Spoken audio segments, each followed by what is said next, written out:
My journey started with Jack pretty much when he was around 12 years of age. Before that, we lived with his sister and his dad, and it was throughout that period of time that he had witnessed domestic violence. When he was around 12 years old, I left his dad and met my current husband, and it was only really when we moved away from the situation that we realised things weren't normal.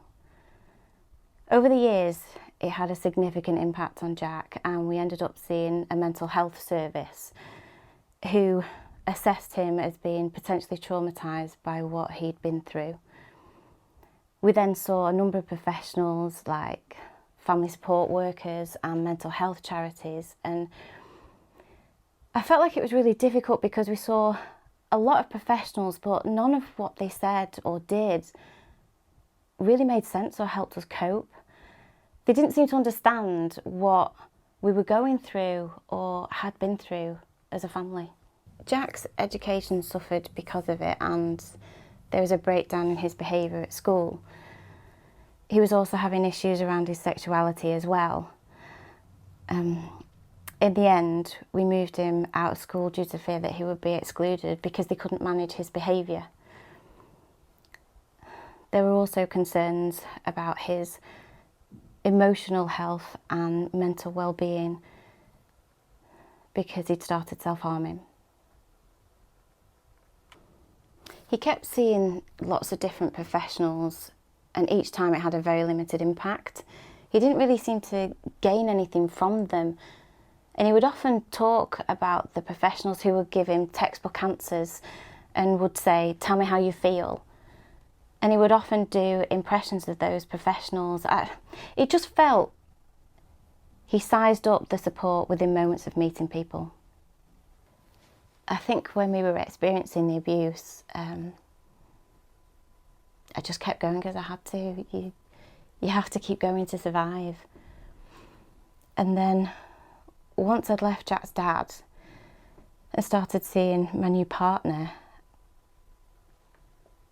it's like this survival mode. I just didn't need it anymore, and all the fight just drained out of me.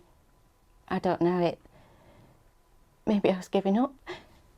I just couldn't see a way how we were going to be able to continue as a family. I just didn't know if I was going to be able to keep him safe. And it would go there. We went to the doctors to talk about Jack's low mood and self-harm, and they sent a referral off to CWA. And we went for an assessment, and they offered Jack one-to-one sessions with a support worker. And then the support kind of evolved from there, really. Jack had his sessions, and then I discovered that there was a programme that I could attend to help me process what I'd gone through, which was just fantastic. There were occasions when my husband came along to some of the sessions, and that just really helped us to be able to reflect together. We could go in there feeling that we'd lost the will to live, but come out feeling very different, and just digest everything and look back on things. It ended up helping everybody. As Jack progressed with his sessions, he started to be able to reflect a lot more on situations, and his thought processes were a lot more positive. His behaviour started to calm down, his self-esteem started to improve, which led to him self-harming less. His whole behaviour and emotions changed to the point where it was a lot more manageable.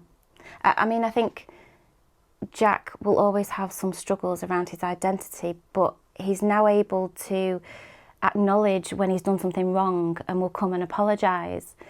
If he's upset about something, he doesn't go through the roof. He can have a more rational response, and it's not erratic and all over the place.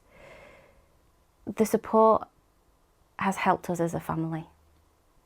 I just feel that the support we received from CWA was intelligent. Jack's support worker was so much more in tune with domestic violence than any of the other professionals he had seen. The other people tried to help him regulate his emotions with strategies, and it seemed like they just didn't understand the complexity of the abuse and the impact it had on him. So the impact of the support is hard to describe, really. We were facing complete family breakdown, and I had concerns because Jack started to show lots of traits of an abuser and was behaving in an abusive way towards me because of what he had been through. So I was worried that he would end up in the care system because it was just so unmanageable. The impact of the support was massive, because if we didn't have it, then I believe that we would have continued down that route. And instead, I still have my husband and our children, and we're happy as a family. From my experience, things seem a little uncertain when you first access support, and things might not seem to get better at first. They might even seem to get worse, but I think if you break things down slowly and with the help and support of people who know what they're doing, it's a massive help. So if you're considering getting help and support around domestic abuse, don't consider it. Just do it.